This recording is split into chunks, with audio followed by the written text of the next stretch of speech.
ரசூலுல்லாஹி ஸல்லல்லாஹு அலைஹி வஸல்லம் ஒரு நிகழ்வை சொன்னார்கள். அபூ ஹுரைரா ரலியல்லாஹு அன்ஹு கூறுகிறார்கள், முஸ்லிம் ரஹிமஹுல்லாஹ் பதிவு செய்கிறார்கள், ஒரு மனிதர் ஒரு பாதை வழியாக நடந்து செல்கிறார். வானத்தில் இருந்து ஒரு சப்தம், இஸ்கி ஹதீகத ஃபுலான், இந்த மனிதனுடைய செல்வ தோட்டத்தில் சென்று மழையை பொழி என்று. அல்லாஹ் ரப்புல் ஆலமீன் சிலரின் செயல்களை இந்த உலகத்திற்கு அல்லாஹ் எடுத்து காட்டுவான். அந்த செயல் சிறியதாகத்தான் இருக்கும், ஆனால் உலகம் அழியும் வரை உள்ள சமூகம் அந்த செயலை அறிந்து கொள்ள வேண்டும் என்பதற்காக சில மனிதர்களின் மூலமாக அல்லாஹ் வெளிப்படுத்துவான். அப்படிப்பட்ட செயல் இது. அந்த தோட்டத்தில் சென்று மழையை பொழி என்று ஒரு சப்தம் கேட்கிறது. உடனடியாக மேகங்கள் அவன் நகர்ந்து செல்கிறது.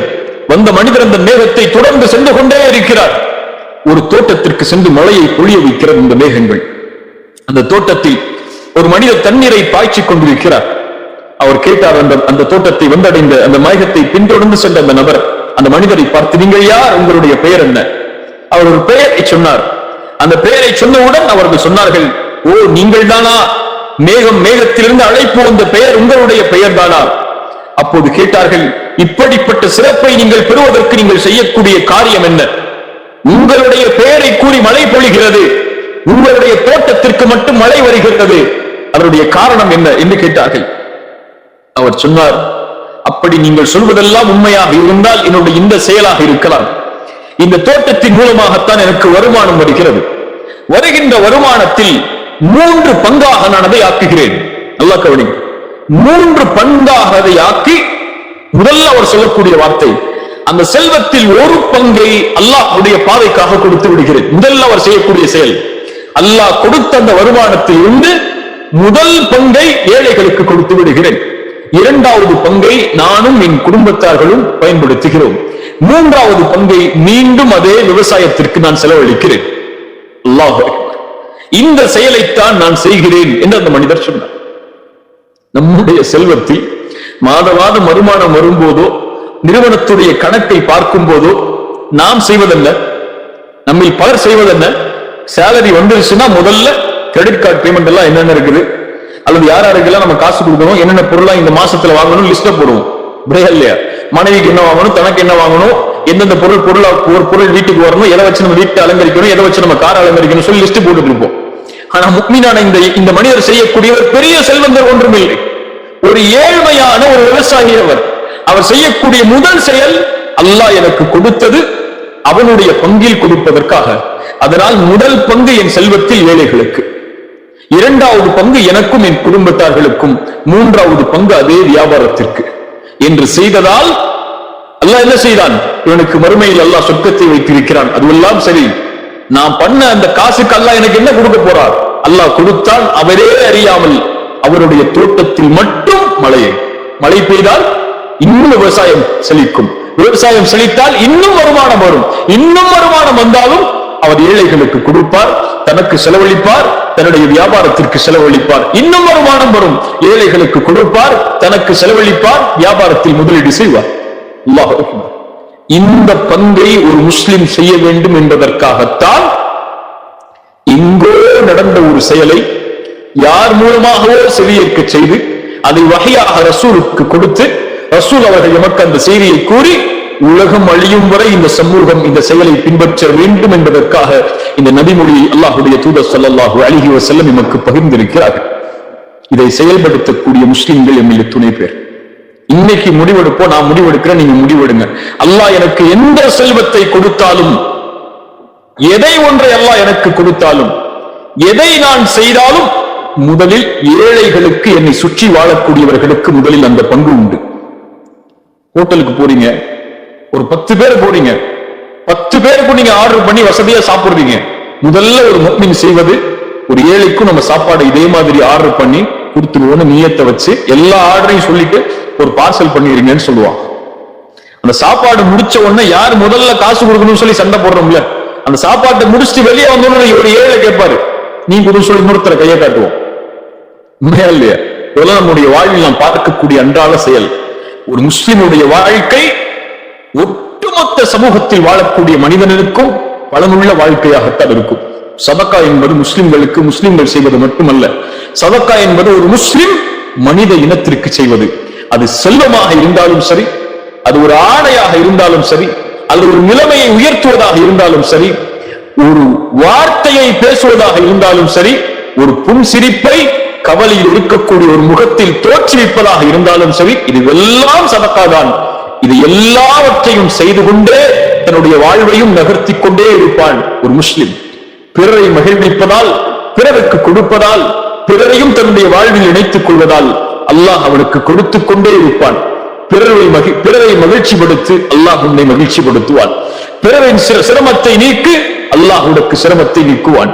பிறருக்கு இரக்கம் காட்டு, அல்லாஹ் உனக்கு இரக்கம் காட்டுவான். பிறருடைய பாவத்தை மன்னித்து விடு, அல்லாஹ் உன்னுடைய பாவத்தை மன்னித்து விடுவான். பிறருடைய குறையை மறைத்துக் கொள், அல்லாஹ் உன்னுடைய குறையை மறைத்துக் கொள்வான். நீ பிறர் மீது கோபப்படுவதை மறைத்துக் கொள், அல்லாஹ் நாளைய மறுமையில் மீது கோபப்பட மாட்டான். அல்லாஹ் கண்ணியத்துக்குரியவர்களே, இது போன்ற ஏராளமான செய்திகளை நீங்களும் அறிந்திருக்கிறீர்கள், நானும் அறிந்திருக்கிறேன்.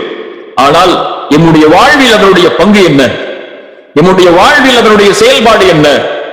எப்போது நாம் கடைசியாக சதக்கா செய்தோம்? எப்போது நாம் கடைசியாக ஒரு ஏழையின் பசியை நீக்கினோம்? எப்போது கடைசியாக உதவியை தேடி வந்து ஒருவருக்கு உதவி செய்தோம்? அல்லாஹ்விற்காக, எதையும் எதிர்பார்க்காமல் எம்முடைய செல்வத்தில் ஒரு பெரும் பகுதியை அல்லது எமக்கு தேவையிருந்த போதும் எப்போது நாம் கடைசியாக கொடுத்திருக்கிறோம்? யாருடைய கடனை நீக்கி இருக்கிறோம்? யாருடைய சிரமத்தை நீக்கி இருக்கிறோம்? கஷ்டத்தில் இருப்பவருக்கு எத்துணை பேருக்கு நாம் கை கொடுத்தவருக்கு உதவி செய்திருக்கிறோம்.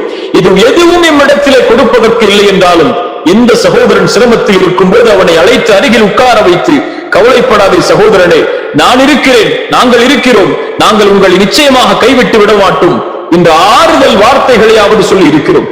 எம்முடைய வாழ்வை பார்ப்பதற்கு எமக்கு நேரம் சரியாக இருக்கிறது. எம்முடைய மனைவி மக்களை கவனிப்பதற்கு எம்முடைய நேரம் சரியாக இருக்கிறது. நம்மை சுற்றி வாழக்கூடிய மனிதர்களில் பெரும்பான்மையான மக்கள் நாம் இருக்கக்கூடிய நிலையில் இல்லை, நாம் அடையக்கூடிய கவலையில் இல்லை.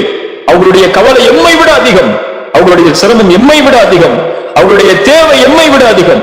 3 வேளை உணவிற்கு நாம் யாரில் சிரமப்படுகிறோம்? ஆனால் சிரமப்படக்கூடிய மக்கள் இந்த உலகத்தில் எத்துணை பேர் வாழ்கிறார்கள்? தன்னுடைய வீட்டை கட்டுவதற்கு கூட வசதி இல்லாமல் தெருக்களிலும் ரோடுகளிலும் தங்கி இருக்கக்கூடிய மக்கள் எத்துணை பேர் வாழ்கிறார்கள்? யோசித்து பாருங்கள். தன்னுடைய பிள்ளைக்கு கல்விக்கு படிப்பிற்கு வழி இல்லாமல் வாழக்கூடிய முஸ்லிம்கள் அல்லது வாழக்கூடிய மக்கள் இந்த உலகத்தில் எத்துணை பேர்? எம்முடைய பிள்ளை அமெரிக்காவில் படிப்பான், எம்முடைய பிள்ளை உலக நாடுகளில் பெரும் பட்டங்களை குவித்துக் கொண்டிருப்பான். ஆனால் அருகிலே அந்த தெருவிலே வசிக்கக்கூடிய ஒரு ஏழை குடும்பத்தில் ஒரு குழந்தை படிப்பதற்கு சிரமப்படும். அதை பற்றிய கவலை அவனுக்கு கிடையாது. 3 வேளை உணவை, 3 வேளையும் செல்வத்தை செலவழித்து வசதியாக உண்பதற்கு அவனுக்கு உணவு இருக்கும், வசதி இருக்கும். ஆனால் அதே தெருவில் ஒரு ஏழை 3 வேளை வயிற்று நிரப்புவதற்கு சிரமப்படுவான். அதை பற்றிய கவலை அவனுக்கு இருக்காது. ஏன் அந்த கவலை இருக்காது? இவன் நினைத்துக் கொள்கிறான், இந்த செல்வம் என்னுடையது, நான் விரும்பியவருக்கு கொடுப்பேன், நான் விரும்பியவருக்கு கொடுக்க மாட்டேன், இது எனக்கு, நான் சம்பாதித்த செல்வம் என்று அவன் எண்ணிக்கொள்கிறான். ஆனால் ஒரு முஸ்லிம் அப்படி எண்ண மாட்டான். ஒரு முஃமின் அப்படி கருத்தில் கொள்ள மாட்டான். இது என்னுடைய செல்வம் அல்ல, இது நான் சம்பாதித்த வசதி அல்ல, இது என்னுடைய முயற்சியால் ஏற்பட்டதல்ல, ரப்பு எனக்கு கொடுத்தது. ஏன் ரப்பு எனக்கு கொடுத்திருக்கிறாள்? பிறருக்கு கொடுக்க வேண்டும் என்பதற்காக, என் மூலமாக படைப்புகளுக்கு உதவி செய்ய வேண்டும் என்று இறைவன் நாடுகிறான். அதனால் இந்த செல்வத்தை நடத்தி ஒப்படைத்திருக்கிறான். இது எனக்கு போக, என் குடும்பத்தார்களுக்கு போக, என்னுடைய வியாபாரத்திற்கு வசதிக்கு போக, அதற்கு மேலாக இருக்கக்கூடிய அனைத்தும் ஏழைகளுக்கு என்று செலவழித்துக் கொண்டிருப்பவன் முஸ்லிம். இப்படி எத்துணை பேர் வாழ்கிறோம். மனைவிக்கு நகை சேர்ப்பதில், பிள்ளைகளுக்கு சொத்து சேர்ப்பதில், வாரிசுகளுக்கு சொத்து சேர்ப்பதில், அல்லது தன்னுடைய வசதிக்கு ஏற்றவாறு வாழ்க்கை அமைத்துக் கொள்வதில் ஒவ்வொரு நாளும் கவனம் செலுத்தக்கூடிய நாம், நம்மை சுற்றி வாழக்கூடிய மக்களை எத்துணை பேர் கவனித்திருக்கிறோம்? யாருடைய கரத்தை பிடித்து உயர்த்தி இருக்கிறோம்? யாருடைய உள்ளத்தில் மகிழ்வை ஏற்படுத்தி இருக்கிறோம்? யார் எம்மால் இந்த பூமியில் வாழ்ந்து கொண்டிருக்கிறார்கள்? அல்லாஹ்வுடைய உதவியை கொண்டு யோசித்து பாருங்கள். கேட்ட செய்திகளை வாழ்வில் செயல்படுத்துவதற்காக கேளுங்கள். கேட்ட செய்திகளை உள்ளத்தில் நிரப்பி நம்முடைய வாழ்வில் செயலாக மாற வேண்டும் என்பதற்காக கேளுங்கள். இன்று முடிவெடுங்கள், நான் இதையெல்லாம் அல்லாஹ்வுடைய பாதைக்காக கொடுக்க போகிறேன். இவர்களெல்லாம் சிரமப்படுகிறார்கள், இவர்களுடைய சிரமத்தை எல்லாம் நீக்கப் போகிறேன்.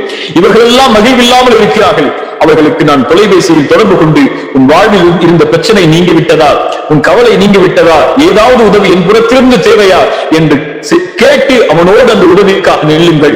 அல்லாஹ் நாளை மறுமையில் உங்களுடைய பாதங்களை பலப்படுத்துவான், உறுதிப்படுத்துவான். இந்த உலகத்திலும் மறுமையிலும் அல்லாஹ் மகிழ்வான வாழ்க்கையை ஏற்படுத்துவான். பிறரை கவனியுங்கள், அல்லாஹ் உங்களை கவனித்துக் கொள்வான். பிறருடைய குடும்பத்திற்கு உதவி செய்யுங்கள், அல்லாஹ் உங்களுடைய குடும்பத்திற்கு உதவி செய்வான். இந்த அடிப்படையைத்தான் அல்லாஹ்வுடைய தூதர் ஸல்லல்லாஹு அலைஹி வஸல்லம் அவர்களும் சதகாவாக எனக்கு கற்றுக் கொடுத்தார்கள். சதகா என்பது, மீண்டும் சொல்கிறேன், செல்வத்தை கொடுப்பது மட்டுமல்ல, பார்வையை பார்ப்பதும் சதகாதான். ஒருவர் மீது இரக்கத்தோடு ஒரு அழகிய பேச்சை பேசுவதும் சதகாதான். அழகிய முறையில் சிரிப்பது கூட, அந்த சிரிப்பால் இன்னொருவரும் முகம் புன்சிரிப்பால் மாறுவதும் சதகாதான். அல்லாஹ் ரப்பல் ஆலமீன் செயல்பாடுகளை பின்பற்றுவதற்கு எனக்கும் உங்களுக்கும் அருள் செய்வானாக.